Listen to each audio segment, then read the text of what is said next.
Cool. Could you just give more of a bit of a background to yourself and what MaPS actually do? Because I gave a bit of an overview at the top of the title, but just for those who don't know what MaPS is. Yeah, absolutely. My name's Paul Fox, and I'm the regional manager for the government's money and pension service in the southwest. Dialing in from Dorset this afternoon, and the money and pension service back in the day would have been known as a quango, I think, for those of us of a certain age. We're what's known as an arm's length body of government. So we report into the DWP, Department for Work and Pensions, and we advise the Treasury on things like financial capability and so on. And our overarching remit under statute is to really improve the relationship that people across the country have with money and with pensions throughout their whole lives. So from one end, Ash, financial education for children and young people and young families, all the way through to people in perhaps the later stages of their life who might be having financial challenges and issues around pensions. And in between there, some of the stuff I'm sure we'll chat about in the next 15 or so minutes, but lots of different work we do within there around the debt sphere, use of credit, financial resilience, lots of different things. Thank you for that overview. And as a arm of the public sector, what kind of organisations do you work with? Because to my understanding, it's cross sector, private, public, third party. Yeah, absolutely. Our services are available to everybody in the United Kingdom, Ash, on the one sense. Anybody can access our resources and guidance who wishes to do so.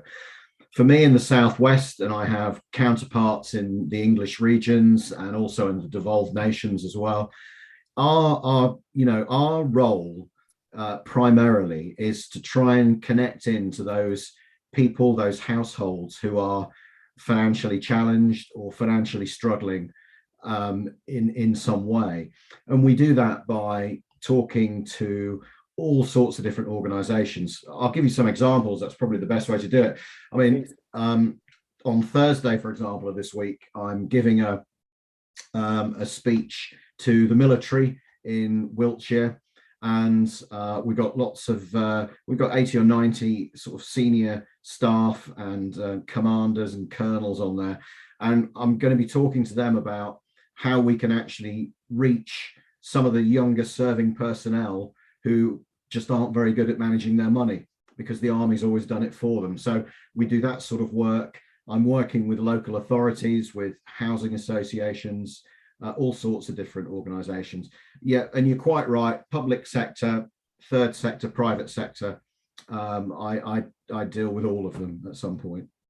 It's interesting because it's where with MaPS, how you're going across the individual life stages of individuals. So starting early education, early careers, but also covering everything from mortgages, pensions, retirement, and it's that financial education piece and how to get in there early and plant those seeds. So just that kind of leads us on to a question around why do you think having that financial guidance around money and pensions guidance specifically is so important early on when it comes to planning and life planning and filling the gap where most people, a lot of people don't have this knowledge earlier on, and it's only when they need to know it, when something comes up or an impact or a crisis comes up, where they then realize, oh, I should have done this earlier. Yeah, very, very much so. It's a really important question, actually, that, Ash, because in schools, for example, we don't have fantastic financial education embedded in the school curriculum. There's a limited amount for, I think, when they're around at about 14, 15 years old. So a lot of youngsters are growing up where perhaps their families don't discuss money at home, and they're reaching the age of 18 and young adulthood, and they simply haven't developed the skill sets or the confidence to make more positive decisions around money. In some ways, everybody thinks, or a lot of people think, money's very, very simple. I earn it, I spend it on bills, the rest of it I spend on going out on holidays, and I try and save a bit for when I'm older or whatever it may be. And yes, at its very core, that's what it is. But throughout your life, you are always going to have opportunities to change your behavior with money and the relationship that you have with money. And I think it's really important for employers in this space because they actually have direct access to their employees and they're in a position to support them.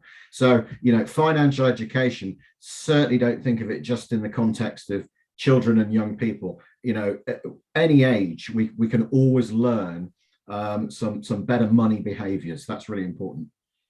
And I guess that you just used the phrase better money behaviors. How does that tie in with something that I get confused about, the difference between guidance and advice?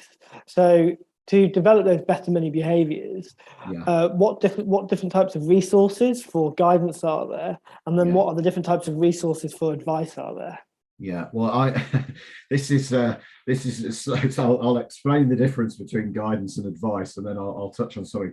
The difference between guidance and advice broadly. The word advice does have different meanings in different contexts, but in the context of money, it's a regulated activity.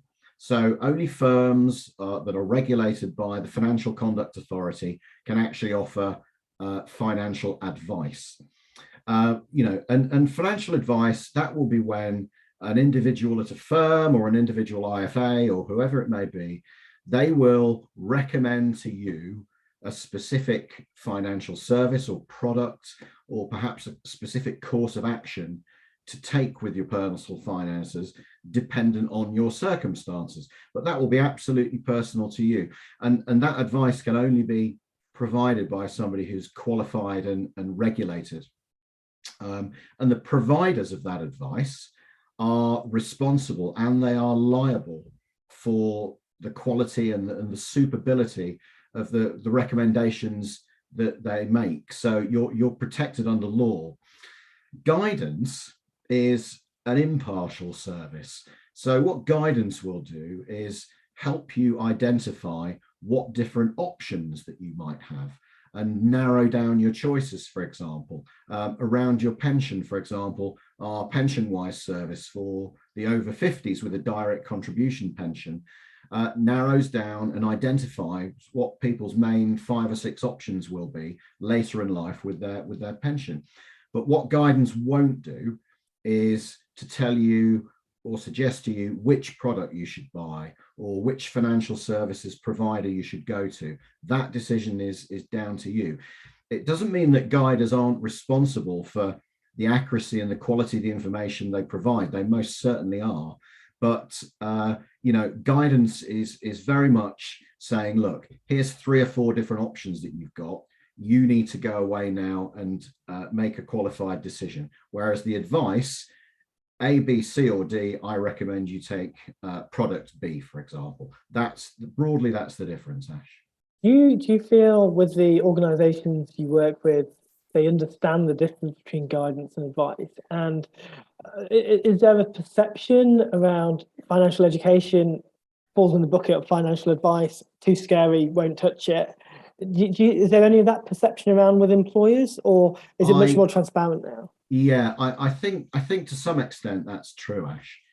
It's somewhat of a minefield. If you drop onto Google, for example, on our iPads that we find out everything in the world from, of course, these days, and you type in, I don't know, financial advice, Dorset, where I live, or whatever it may be, or around a particular product, the wealth of information out there can make it very difficult for employers and employees to actually pull out what is independent and impartial guidance and which offerings are actually in some way a paid for service or a commission-based service trying to offer you advice and put you down a particular product route, for example.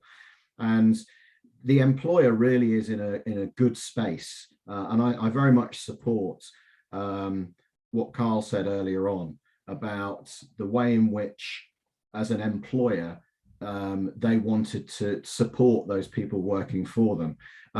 They've got you in a room, they've got you in an office, albeit, all our offices are our bedrooms at the minute, whatever that may be. And, they really are in a good spot. But a lot of people don't know that independent and impartial guidance is actually out there. And I think from an employer's perspective, Ash, a lot of the time, those employers who perhaps aren't very keen to engage with financial well-being, a lot of the time is one, because they think it will cost them, and two, they're a little hesitant to sometimes go down the route of a commercial provider, because they may well think that employees are going to be kind of pushed to one product or pushed to that provider. So there is some pushback from employers in that regard sometimes.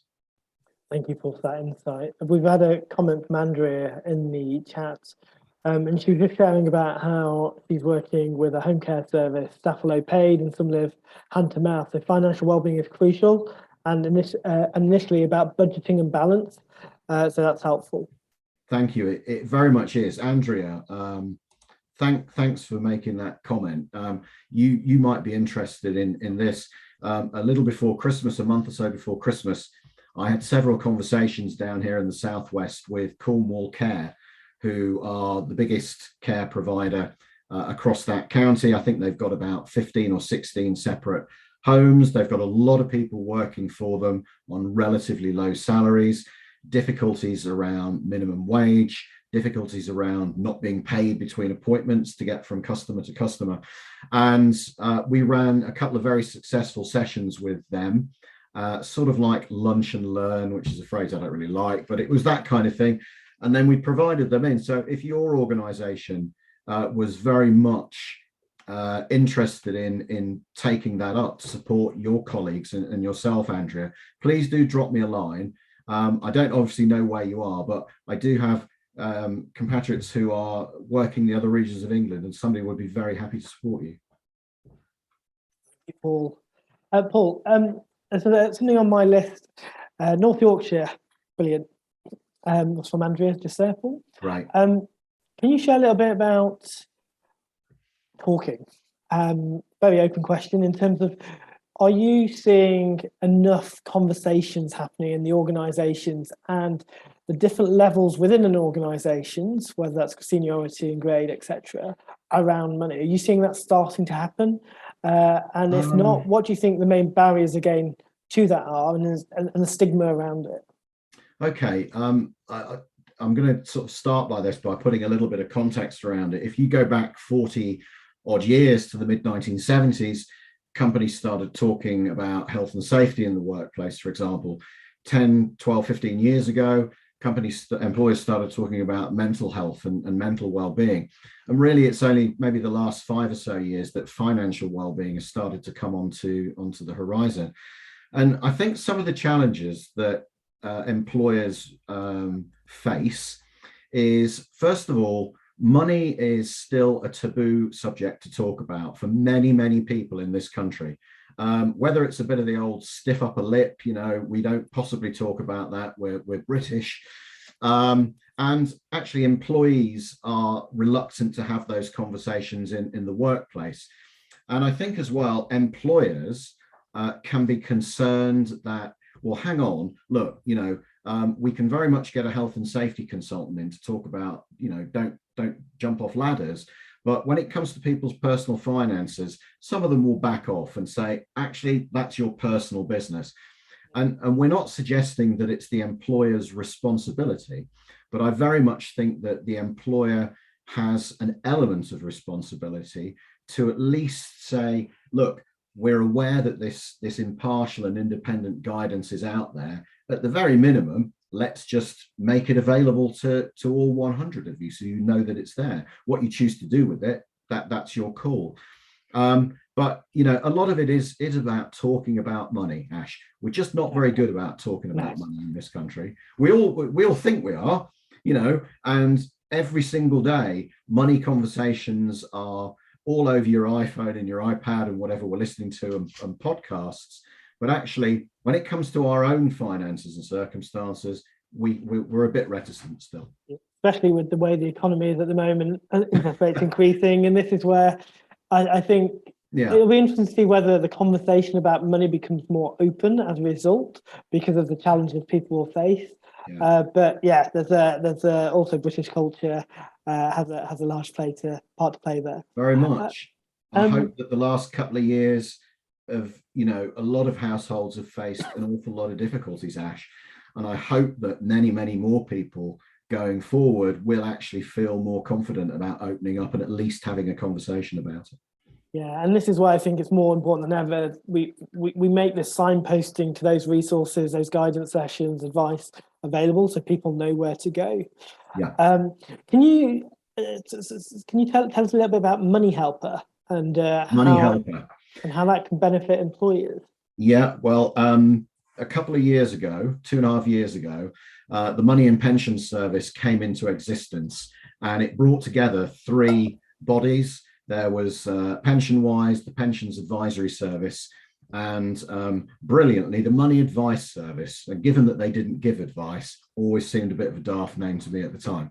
But Money Helper is our new brand, all brought together. It launched around about early summer of last year. And what Money Helper does, we have a significant online presence on our website. And Money Helper brings together a huge amount of free, independent and impartial resources, content, tools, interactive tools. Also, we have specialists in money guidance and pensions guidance that people can speak to on a one-to-one basis about problems or concerns that they might have. And all this resource comes together under our Money Helper brand. And that's been out for sort of about 3/4 of a year now. Those resources, is it content? Is it in terms of the content? Is it articles, videos? Is it what kind of things? Yeah, huge amounts of stuff. I mean, for example, companies, companies will have an intranet, say, for example, Ash, and let's say that they're interested in putting some financial well-being resources onto that intranet for their people. We can actually syndicate some of our digital tools to their intranet. So employees will be able to go onto the company intranet and use a budget planning tool or a debt advice locator tool, those different things. I feel like I want to call you up afterwards, Paul, and ask for some signposting on some of these for our own team. But thank you. Andrea as well. Can you, I'm just conscious of time. Does anyone have any questions for Paul before I ask my last few? So feel free to unmute yourself if you'd like, or ask anything in the chat window. So, Ash, I was going to just ask Paul to maybe explain a little bit more about the work they do around money guiders as well. What we're seeing, and you've seen a lot, Ash, is companies now building teams of wellbeing champions, wellbeing ambassadors within their organisation. And it might be useful, Paul, just to explain some of the things that I know you do to help them, because we're seeing a lot more of that now. People becoming more familiar with mental health awareness and elements of training, and we're seeing that now develop within financial wellbeing as well. Yeah. Okay. Yeah. Thanks, Ryan. Money Guiders is, for me, it's a fascinating area of our work. So what do we know? We know that there are a certain number of people across the country who, as part of their day jobs, are having conversations around money with customers or with clients in all sorts of circumstances. So that could be, for example, somebody working in arrears for a housing association, having a conversation with a tenant who's perhaps 3 months in arrears, and that conversation is developing into a wider conversation about the fact that the tenant's in debt, they're very much struggling, but they don't know where to get help. And it's not necessarily the role of the arrears officer to be skilled and knowledgeable enough to have that conversation and perhaps to signpost the tenant elsewhere. So we have drafted a fantastic scheme. It's called Money Guiders.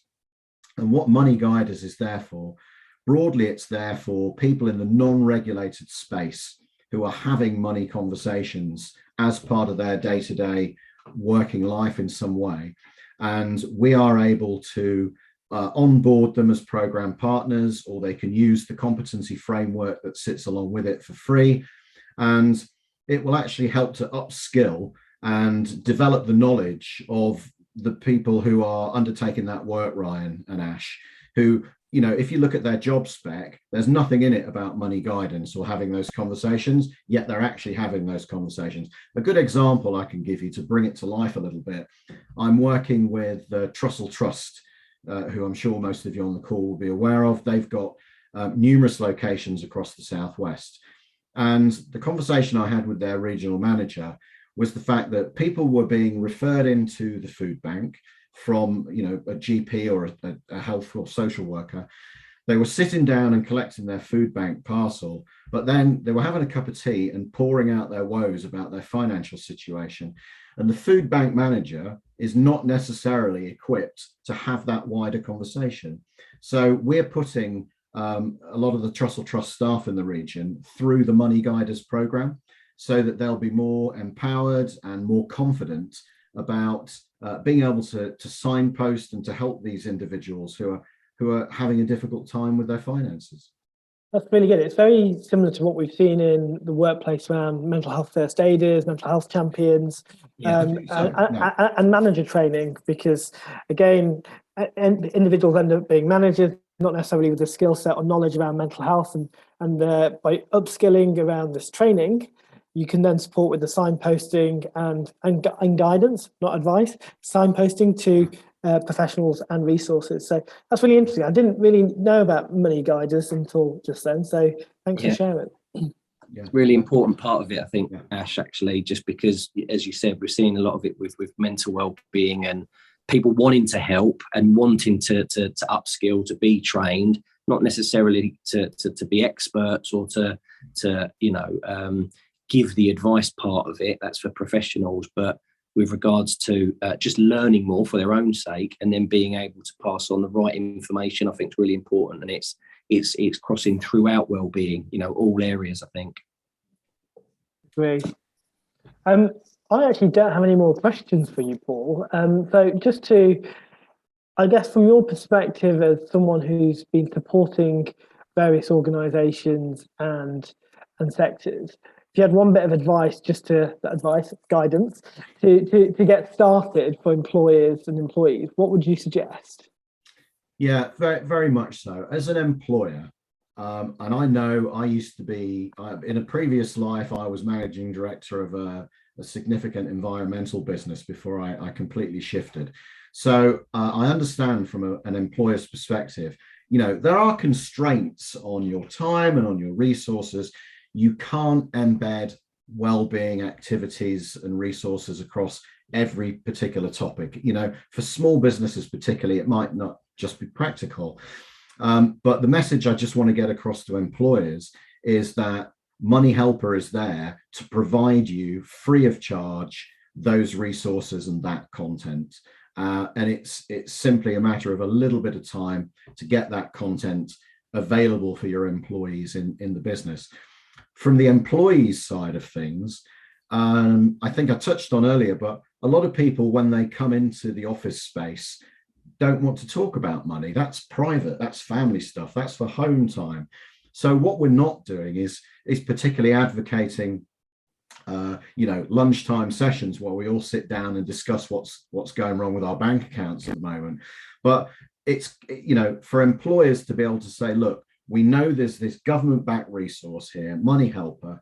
We know that you can absolutely trust it and what it's talking about. In your own time, there it is. It's available for you. At its most basic, Ash, that's all money guidance in the workplace needs to be. It can be a lot more, but that depends on the employer. Yeah, and it's more often than not, it's just about getting started. I think about the majority of the employers we support.